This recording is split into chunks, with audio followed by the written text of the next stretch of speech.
దేవుడిని రాజకీయ స్వార్థ ప్రయోజనాల కోసం వాడుకునే ప్రయత్నం చేశారు తిరుమల తిరుపతి దేవస్థానం లడ్డూ ఉదంతంలో.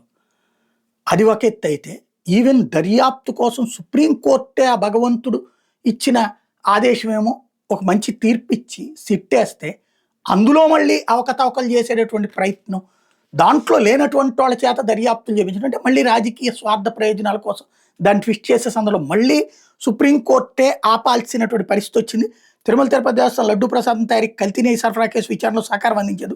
సుప్రీంకోర్టు అనుమతి లేకుండా తిరుపతి అదనపు ఎస్పీ అడ్మిన్ జె వెంకట్రావుని దర్యాప్తు అధికారిగా నామినేట్ చేస్తూ సిబిఐ డైరెక్టర్ ప్రొసీడింగ్స్ ఇవ్వడాన్ని హైకోర్టు ఆక్షేపించింది. సుప్రీంకోర్టు ఏర్పాటు చేసిన సిట్లో వెంకట్రావు సభ్యుడు కాదని గుర్తు చేసింది.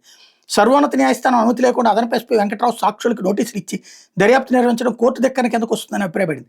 ఇక మీద ఐఓ హోదాలో నిందితులకి సాక్షులకు నోటీసులు ఇచ్చి విచారణ పిలవకుండా అదనపు ఎస్పీ వెంకట్రావుని ఆపేసింది. పూర్తి వివరాలతో కౌంటర్ దాఖలు చేయమని సిబిఐని ఆదేశించింది. విచారణ జూలై 3కి వాయిదా వేస్తూ న్యాయమూర్తి జస్టిస్ ఎన్ హరినాథ్ గురువారం ఈ మేరకు మధ్యంతర ఉత్తర్వులు ఇచ్చారు.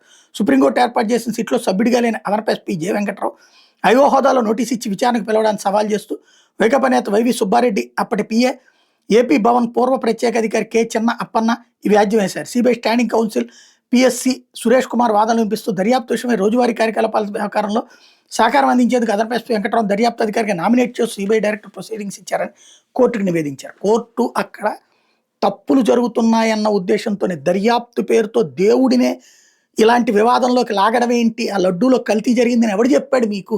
ఇంతకుముందు లడ్డూ ఏమన్నా టెస్ట్ చేశారా మీరు?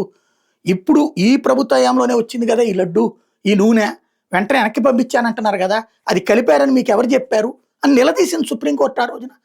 ఆ తప్పుని కంట్రోల్ చేయడానికే ఒక విచారణ వేస్తే అసలు రాష్ట్ర ప్రభుత్వ పాత్రే వద్దుంది. చివరికి వీళ్ళు బతిన్లాడితే రాష్ట్ర ప్రభుత్వ పాత్ర పెట్టింది. మళ్ళీ తీసుకొచ్చి దాంట్లో ఈ విధమైనటువంటిది, దాంట్లో రాజకీయ ప్రేరేపితమే ఓ రకంగా దర్యాప్తుని దారి తప్పించుతూ దేవుని వివాదంలోకి లాగుతున్నప్పుడల్లా న్యాయస్థానం ద్వారా ఆపుతున్నట్టు కనబడుతుంది.